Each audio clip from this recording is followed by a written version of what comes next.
The first season of Chapter 6 is already coming to an end, meaning it was time to hop back on my alt and unlock the final Battle Pass outfit, the Night Rose, in one day. Remember to subscribe, and if you're new here, I've been doing this challenge for quite a while, so make sure to go check out the backlog. These videos are inspired by Luke TheNotable, and with that, let's talk about the changes Fortnite made to the Battle Pass. Starting with Chapter 6, Fortnite now has 4 concurrent Battle Passes. To get the most out of my playtime, I decided to subscribe to Fortnite Crew just for the day, which would give me access to every pass. An outcome of these changes is that every pass runs off account levels, and levels can no longer be bought. Since levels are now only earnable, they also stopped doing the level up quest pack, which, if you've seen my videos, you should know that I've always used. Because of the slight setback, I decided to opt for the battle bundle. Usually, it sets you to level 25. However, again, with the battle pass changes, it gives you 25 rewards and you stay level 1, meaning I'll technically unlock the Night Rose at level 75. I had no idea that this would happen, by the way. I honestly thought something messed up at first. With all those changes out of the way, it's time to finally start and go through all the side modes.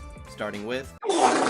I'm not sure what else I can really say about rocket racing anymore. I'm just waiting to see what becomes of this mode, or if Fortnite pulls a brick life and makes a new racing mode. With that said, just under an hour of competitive later, I was back to the lobby at level 13. Next up was Fortnite Festival. Again, this is easily my favorite of the new modes. One upside to the Battle Pass changes is that instead of earning festival points for completing challenges, you get straight up XP, and there is a lot of it available if you can do the challenges and play well. After an hour and a half of jamming out, I left the battle stage at an insane level 37. I then skipped LEGO Fortnite because it's boring, meaning it's time for Game 1 of OG. Fortnite permanently brought back its Chapter 1 island, and with that comes a list of challenges, as well as the migration of Milestones, which I kind of hate. There's only 2 location-specific challenges for OG, but one requires me to land Tilted. I dropped in and I went right back to Tilted for OG Game 2. I tried to go to the clock tower, but about 4 other players had that idea, so I ran to the building next door. All I had to do was damage a player from above, so after tagging a random enemy, I made my escape to complete the only other location-specific challenge, which was to score a goal at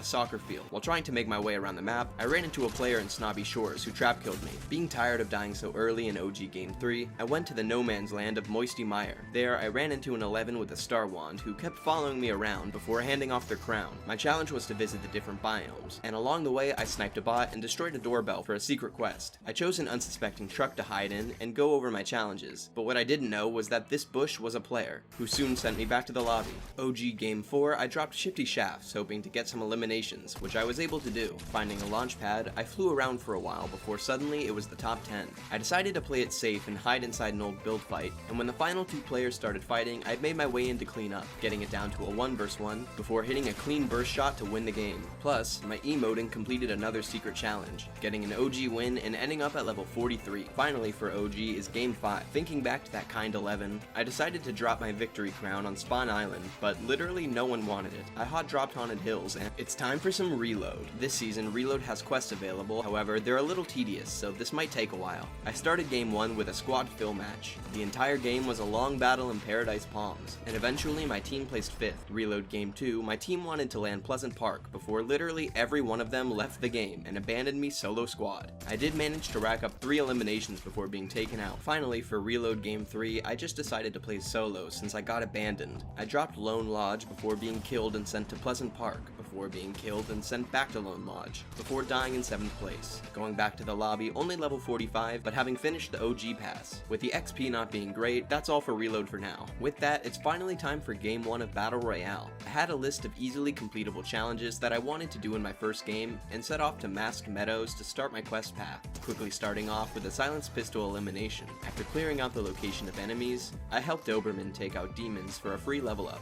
I used the opportunity to hit demons in a vehicle, damage demon warriors, and deal damage aiming down sights. Right as I defeated the demon, one last enemy ran up to take me out, but I was able to use my sword to catch up and get him. Later on, I drove the shipmobile to this remote hut where I finished all my parkour related kickstart quests, and gave an item to an earth sprite before heading back to the circle. In the top 6, I started a train heist and swam around this lake for 2 challenges. I was able to find a car in the final zone and combine that with my water boon to stay healed up. I made my way to the high ground before anyone else, which gave me an advantage, and rushed the 2 players with my sword, taking one out with the shotgun and the other with my rifle to win the first game. I earned 922,000 XP that match, sending me back to the lobby at level 57. Instead of trying to get a double win, I'm switching over to Team Rumble for Game 2, since a ton of combat combat quests can easily be completed in this mode. I started off landing on the giant turtle to destroy the dark magic thorns and earn a free level up, but I'm honestly not sure it gave out the level. I finished up lighting campfires before destroying 5 rocks and purchasing items from a vending machine. Once the fighting began, I finished up a couple vehicle related challenges, like vehicle distance, and hitting an opponent with a Typhoon Blade while on a motorcycle. With said Typhoon Blade, I finished up even more related quests, along with 2 healing related challenges. In all, a very successful Team Rumble game, ending up at level 61, and now being done with every side pass. Fortnite Crew was definitely worth here. Game 3 I dropped Canyon Crossing in order to search containers. I made my way to Night Shift Forest where I traveled distance, and finally made my way to Twinkle Terrace to destroy objects. One of the main combat challenges I completed this game was to crack 10 opponents' shield near the forest, headshots, and shotgun eliminations. We won that game, if it matters. Continuing the Team Rumble streak from Game 4, on Spawn Island I flew by this couple with my awesome outfit. This time I dropped magic mosses, which instantly completed a challenge. I searched for sprites before making my way to Pumped Power and collecting an Oni mask. I finally finished the quest to get airtime in a vehicle, but that's about all I'd end up doing, going back to the lobby already level 70. In Game 5 I spawned next to that same couple from Game 4. I started out by filling out the map of locations I hadn't visited. I spent this entire game searching for a fire Oni mask and an epic assault rifle, but didn't find one of them until the last few seconds of the game, only getting 1 out of 5 eliminations with the mask. Switching back to solos for Game 6, I dropped to hire a specialist since there were like 3 weeklies relating to them. After a small altercation, I was able to hire the NPC and within seconds completed the related damage and health quests. I drove over to Daigo to collect the limited XP from going there before the event. Later on, at Foxy Floodgate, the shipmobile hit a rock and got into a terrible accident, flipping the car. I teleported away and was able to start picking down the enemies, when over the horizon came Beerus. He made his move, colliding with the shipmobile. I quickly grabbed a nearby sword and ran to cover, and with my slash, I knocked Beerus in the car backwards, resulting in the car hitting him in the air twice and killing him. Within seconds, I was sprayed down by a third party, but honestly, just seeing that made it worth it. Now being level 73, I decided to load into ballistics to see what the XP was like. My teammates were all insanely bad. They had no idea how to play this type of game, so Game 7 I dropped near a demon in order to damage it. After that, I was directed to magic mosses to play spirit charms and demon dojo to collect essence. Traveling into the storm, I went all the way to Warrior's Watch to finish that quest and made it back in the top 9.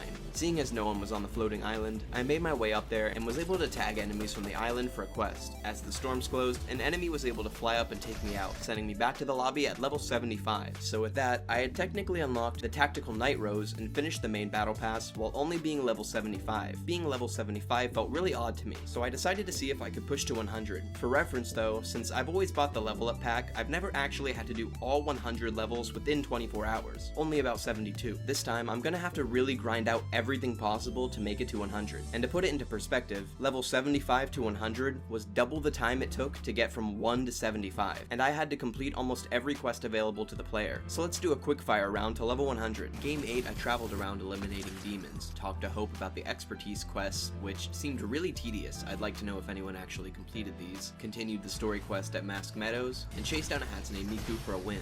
Game 9, I continued the story quest, searching most of the game for a fire Oni mask. Game 10, I had to collect a meteor splinter and solve 3 riddles. After that, I took a break until dailies reset and hopped back into Festival, leaving only at level 85. Going back into OG since they added the Zapatron that morning, I was able to find one and use it to take down an enemy.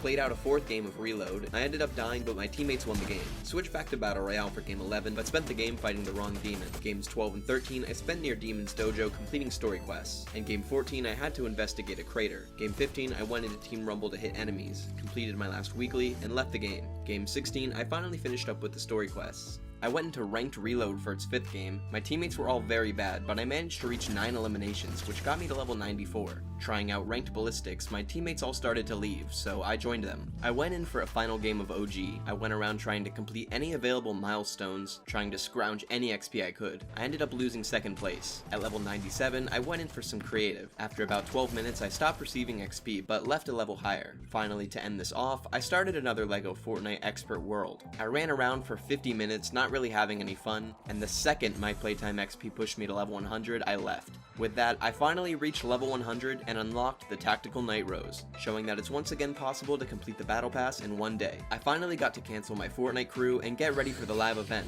With the Battle Bundle dilemma, I'm actually 12 rewards into the bonus section, and speaking of which, that grind from 75 to 100 was so incredibly draining. So we'll see next season if I even try for the real 100 or just call it at 75, having finished the Battle Pass. My main hope hope is that they find a way to bring back the level up pack. But this whole battle pass and levels change kinda messed this challenge up slightly. If you've watched this far, make sure to drop a like on the video, and make sure to subscribe for more videos. This has been Zeywerks, and I'll see you all next time.